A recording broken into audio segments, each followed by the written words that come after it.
Bienvenidos a Taking Risk, el podcast oficial de BSB Capital. En el podcast de hoy hablaremos del resurgimiento de los NFTs y también de la rentabilidad anual del oro. Siéntate, ponte cómodo, que empezamos. Bueno, Marcos, otra vez juntos. ¿Qué tal? ¿Cómo estás? ¿Qué tal? Bueno, bienvenidos de nuevo a este podcast de Taking Risk. Ahora, pertenece ya a algo más grande, ya es el podcast oficial de BSB Capital. Pero bueno, antes de eso, antes de entrar en qué es BSB Capital y Venga. eso, ¿por qué dejamos de hacer el podcast? Porque es culpa tuya. La gente lo tiene que saber. Sí, la verdad es que sí. Bueno, creo que os debemos una explicación y es que, dejamos hace 6 meses de hacer el podcast sin despedirnos, sin previo aviso. Y bueno, nada, simplemente al estar yo trabajando en el mundo financiero, en una entidad bastante importante a nivel internacional, pues yo les comenté que hacía este podcast y bueno, pues por protocolos de la empresa y todo eso, pues me comentaron que no podíamos seguir haciendo este podcast porque como tratábamos de tema financiero y estaba con otra entidad aparte, pues no podía seguir haciéndolo. Entonces, bueno, decidimos cortarlo y ahora que han cambiado mucho las cosas, estamos juntos en Dubái por fin y somos completamente libres, pues volvemos a hacer lo que nos gusta, volvemos a hacer Taking Risk y nada, comienza una nueva etapa con muchas novedades, la verdad. Porque además, en los últimos capítulos prometíamos que íbamos a estar juntos en Dublín, que íbamos a mejorar la calidad del podcast, que íbamos a grabar juntos por fin, que al final pues simplifica un poco las cosas, ¿no? Y también mejora un poco la calidad al no tener que hacerlo cada uno con su imagen, cada uno con su audio y luego ponerlo todo junto.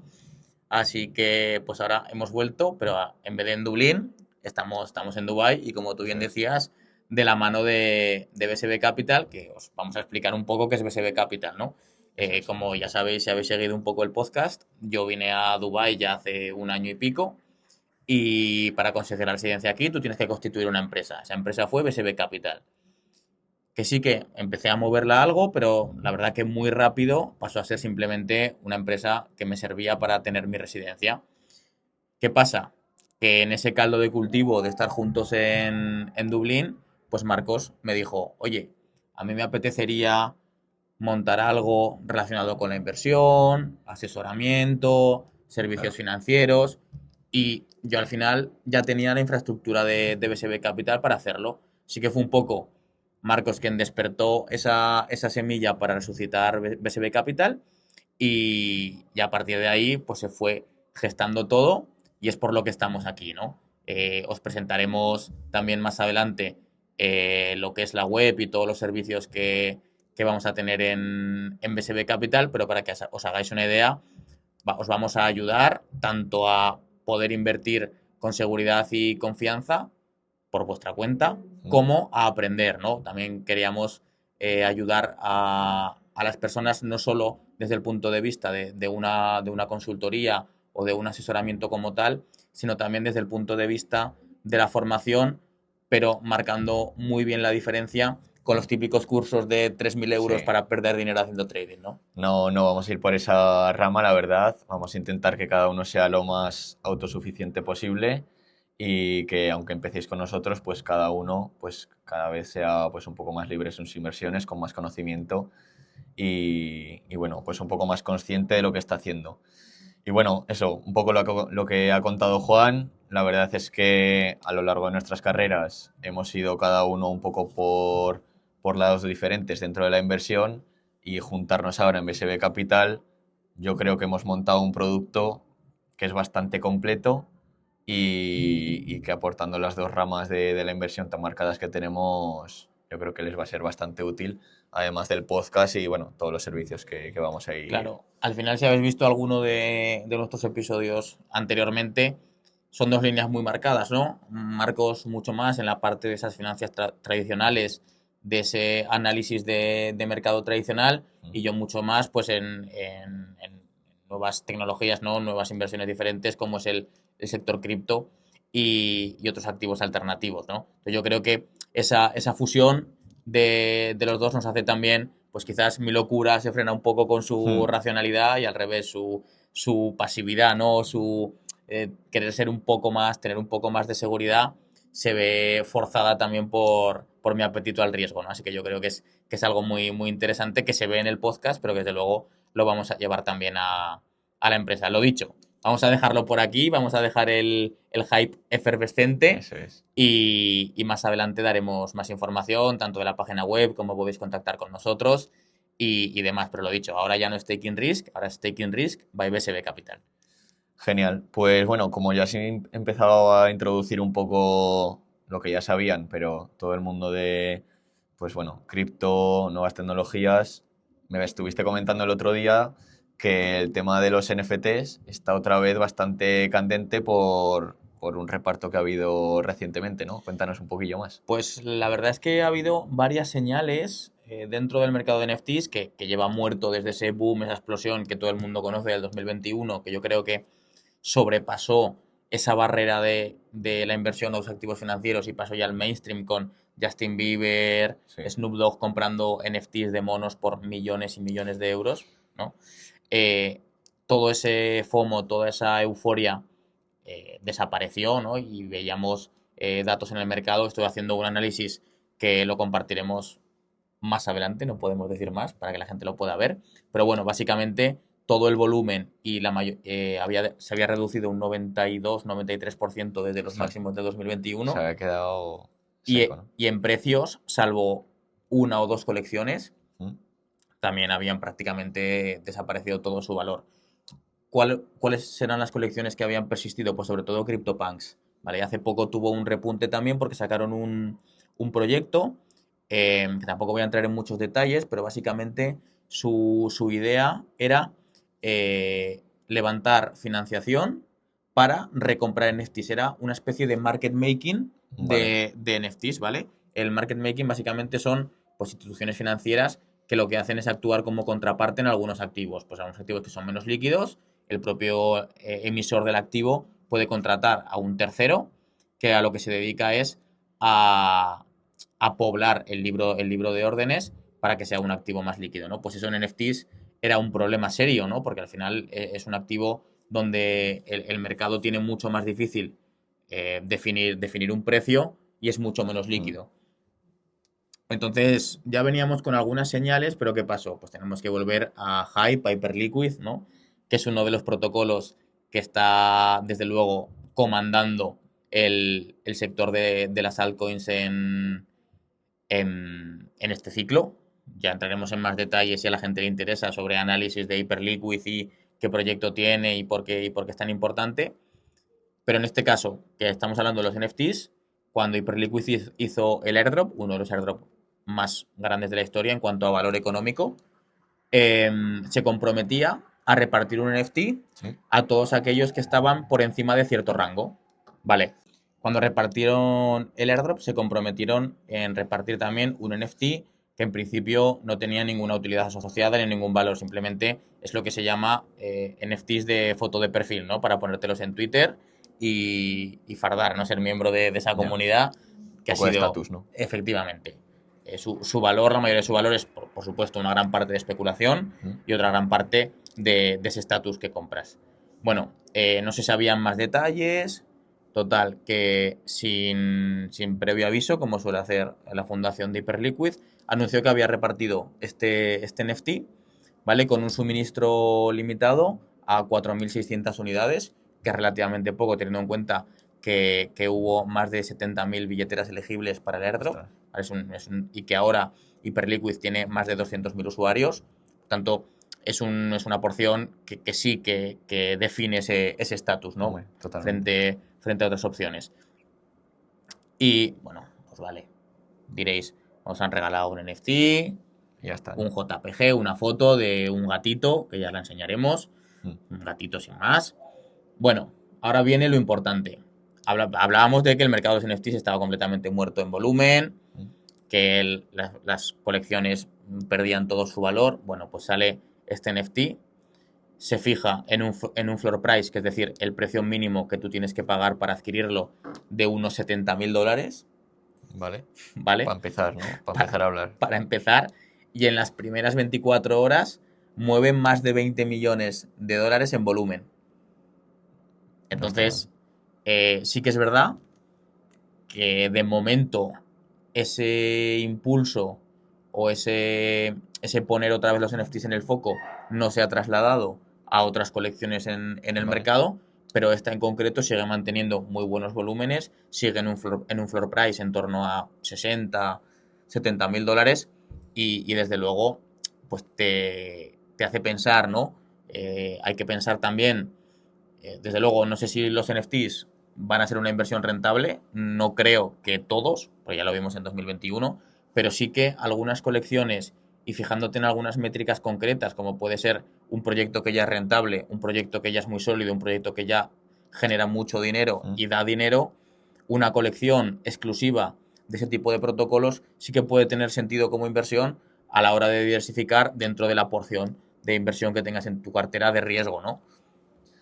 Sobre todo yo, de lo que has dicho, veo importante que hubiese tanto volumen, 20 millones de negociación en las primeras horas y que no se desplomase el precio, o sea, que no hubiese una venta masiva y claro, hubiese generado volumen, pero no te sirve de nada ese volumen si el precio se ha ido un 90% abajo. Además, era un riesgo que había, porque al final no nos podemos olvidar que la mayoría de la gente, bueno, todos los que recibieron ese NFT eran usuarios que recibieron el airdrop de Hyperliquid y veníamos de un Hyperliquid, que ya trataremos el por qué, venía de caer entre un 30 y un 40% en la última semana, semana y media. Eso es. Que era un abanico perfecto para que esos usuarios dijeran, vale, vendo el NFT, Vale. cojo liquidez y esa liquidez la reinvierto en el token después de esta caída, ¿no?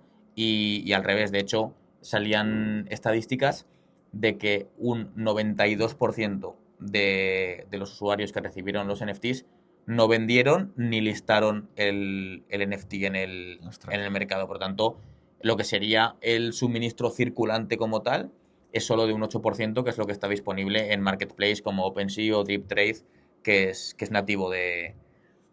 O sea, que más que nada lo que se movieron fueron unos pocos de NFTs de Hyperliquid, pero no hubo esa venta masiva ni el volumen fue generado por el descontento de ese NFT, ¿no? Sí que es verdad que en un primer momento sí que cayó, ¿no? O sea, se fijó en unos 70 mil dólares y llegó a bajar ese floor price hasta unos 40, 45 mil, pero enseguida recuperó porque desde luego la demanda era real sobre ese activo, que como tú bien decías es una muestra de estatus increíble dentro del ecosistema cripto. Bueno, y por lo visto los inversores también lo percibieron así que... Claro, de hecho, había que eso ya lleva pasando un tiempo en cripto, antes no era tan común, que son los mercados OTC, ¿no? Over the counter.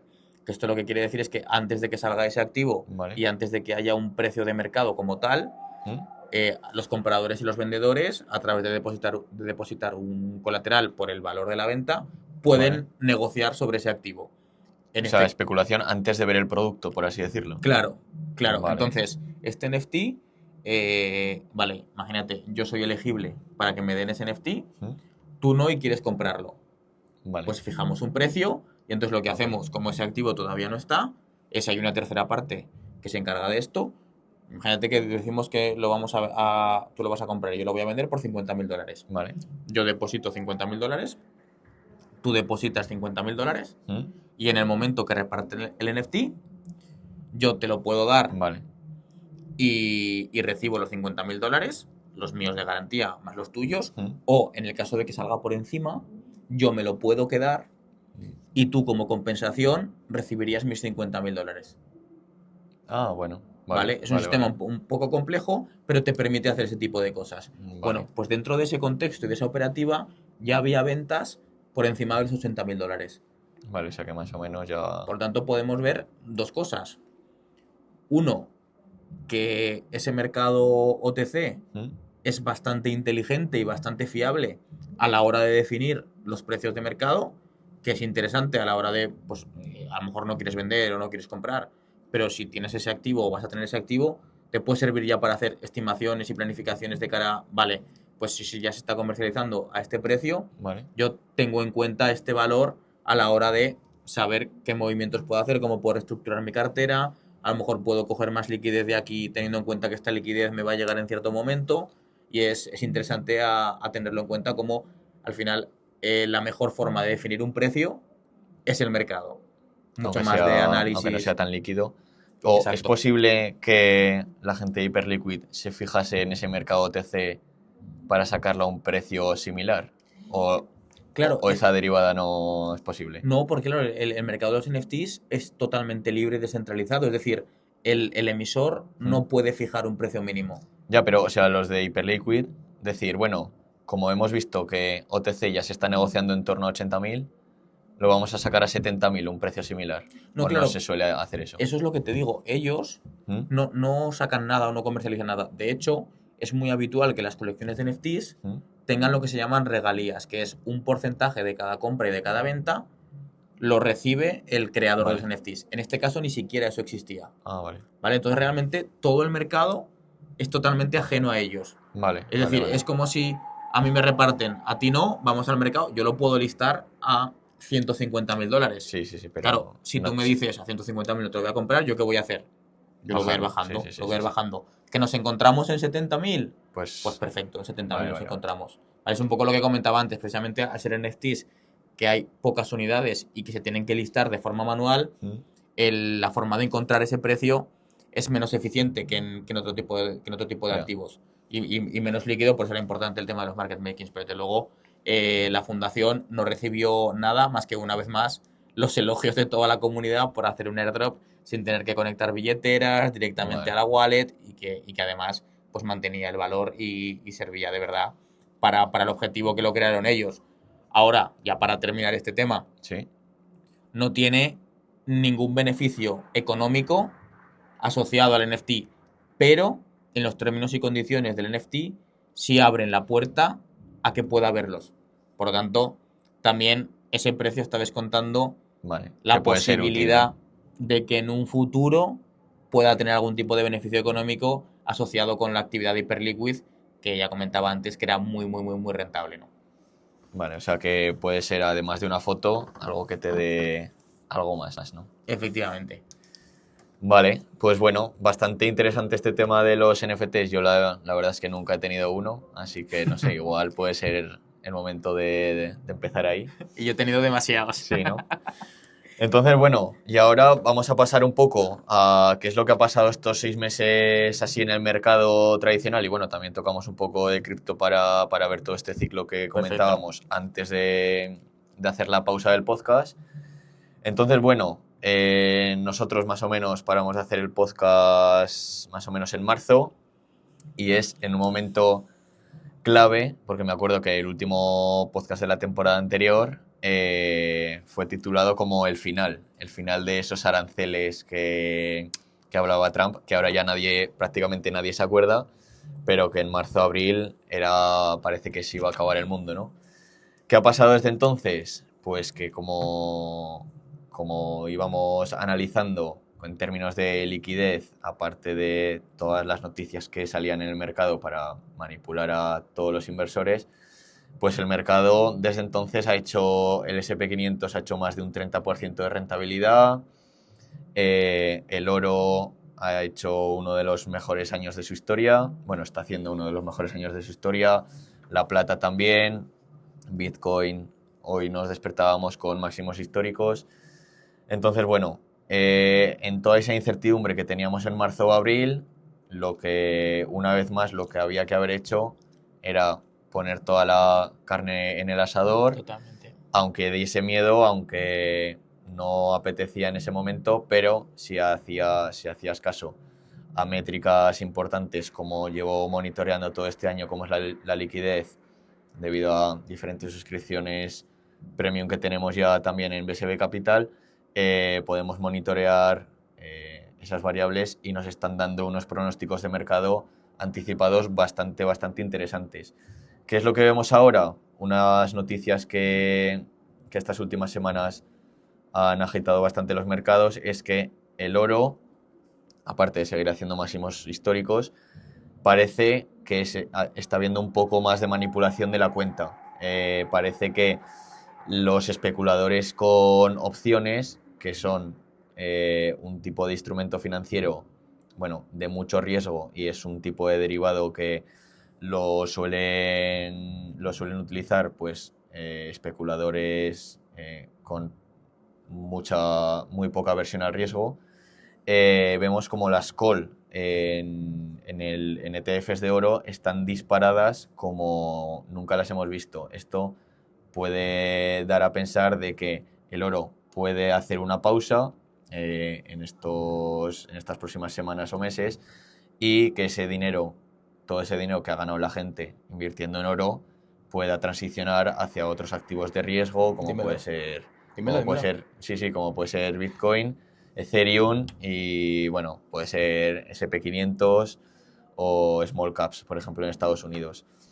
Entonces, vemos un poco de sobrecompra ya en oro, que sigue siendo un instrumento financiero muy interesante en las carteras a largo plazo, pero no quiere decir que haya que entrar siempre a comprar oro. Sí, es un instrumento maravilloso, sí, pero por ejemplo, de final de 2020 hasta final de 2023, el oro había estado en una tendencia lateral, incluso negativa. Entonces, si estás 3 años, que podemos ver a partir de ahora, en los próximos 2 años, una tendencia lateral, que no sería malo, pero que vas a estar sin ganar dinero, que ahora la gente se piensa que por entrar en oro vas a ganar un montón de dinero, y puede ser que en momentos de la historia no ganes dinero.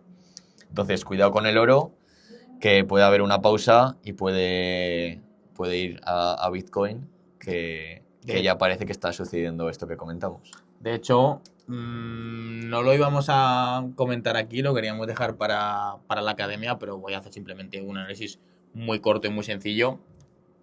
Y es que hemos tenido un shutdown del gobierno americano, que básicamente es cuando el gobierno americano se queda sin financiación y algunos de los principales servicios públicos que tiene Estados Unidos, funcionarios, parques públicos, museos, pues cierran, ¿no? Una de las consecuencias más importantes que tiene esto es que deja de haber data económica de Estados Unidos, que ya sabemos que mueve mucho los mercados. En cualquier caso, esto no es lo importante. Lo relevante es que en este contexto de incertidumbre, lo que debería aumentar de valor, lo que se debería apreciar, son los valores refugio, ¿no? Veíamos que el oro lo hacía, pero no solo el oro, sino que Bitcoin, como decías tú antes, también ha ido a buscar esos máximos históricos en este contexto de incertidumbre, ¿no? Entonces, yo durante mucho tiempo he sido crítico con la gente que hablaba de Bitcoin como reserva de valor, porque en términos matemáticos sí lo podía ser, pero en cuanto a concepto por parte de los inversores o percepción por parte de los inversores, no lo estaba siendo, y siempre se correlacionaba mucho con el Nasdaq, con el Russell, ¿no? Con las acciones, con los índices más volátiles del mercado americano, y ahora no lo está haciendo. Entonces, para mí, esto es una demostración más de que poco a poco esa transición se está dando, y se está consolidando Bitcoin como una reserva de valor, ¿no? Todavía no se está dando, quizás, o no se está dando de una forma tan clara esa transición entre el oro y el Bitcoin, pero sí que puede darse a futuro, y eso sí que sería algo, vamos, desde luego, fundamental y básico para el desarrollo de Bitcoin. Totalmente. Y por dar algún dato más de este acontecimiento que ha ocurrido en Estados Unidos, esto no es la primera vez que ocurre. De hecho, ha ocurrido más de 40 veces con dirigentes de los dos partidos. Y bueno, como un dato, es que la media de rentabilidad del SP500 en los siguientes 12 meses ha sido de un 12% de rentabilidad. No quiere decir que ahora la dé, pero el mercado no se lo toma como una catástrofe porque cierre momentáneamente unos días el gobierno de Estados Unidos. De hecho, la media de días que ha estado cerrado en las anteriores 40 y pico veces ha sido de 8 días cerrado. Entonces, bueno, se suele resolver bastante rápido, normalmente. Por otro lado, tocando tema internacional, para no centrarnos solo en Estados Unidos, hemos visto como el gobierno chino ha estado inyectando liquidez, como lo hizo prácticamente Estados Unidos en el COVID, más o menos, esos volúmenes tan bestias. Entonces, un gráfico que tenemos aquí disponible, que compara el índice chino contra el índice americano, con el SP500, parece que puede estar haciendo suelo. Eso quiere decir que el SP500 estaba ganando en rentabilidad al índice chino, pero ahora puede haber una rotación y puede irse el capital, salir poco a poco de Estados Unidos y irse cada vez más a China por todo lo que hablábamos de la liquidez que está sacando el gobierno chino actualmente. A ver, tenemos algún que otro gráfico más. Hemos hablado brevemente del Russell 2000 y es que está en un punto clave porque acaba de hacer máximos históricos después, desde 2022, que ese es el índice americano que más le está costando arrancar. De hecho, como decimos, aún no había batido los máximos históricos de 2022 y el SP500 y el Nasdaq hace mucho tiempo que lo han batido. Total. Entonces, parece que toda esa liquidez poco a poco se está drenando y está llegando ya a las empresas más pequeñas. Normalmente toda esta liquidez pues emitida en forma de deuda a corto plazo y otras estrategias que tiene el gobierno de Estados Unidos y la Fed para imprimir dinero, normalmente le llega, y como está constituido el mercado en base a tanta inversión pasiva, normalmente le llega a las más grandes. Las más grandes tienen esa liquidez más directa y son las que más se aprovechan de ello. Por eso, las Nvidia, Tesla, Google, Microsoft cada vez son más grandes y cada vez se aprovechan más de que son más grandes y siguen siendo más grandes. Hay esa brecha, ¿no? Economías de escala, ¿no? Sí, y por eso ahora esta corriente de que el value investing está muerto es por el sistema que han adoptado los ETFs y los índices, simplemente por su mera estructura. No tiene sentido, no tiene tanto sentido invertir en value, porque aunque esas empresas estén por debajo del valor en libros, si no están en los ojos de nadie y si los inversores no invierten por fundamentales, sino que simplemente se indexan, nunca va a llegar ese capital, aunque estén Totalmente. infravaloradas. Entonces, ahora parece que estas pequeñas les está llegando esta liquidez y están en máximos históricos, entonces puede ser un momento un poco más interesante para ya, como lo hemos ido hablando, que se desarrolle esta última parte del ciclo de Bitcoin, de liquidez, y veamos un final de año bastante interesante en los activos más de riesgo, aunque ya llevan una muy buena rentabilidad. Ojalá, ojalá. O sea, yo lo creo firmemente, que vamos a tener un final de año positivo.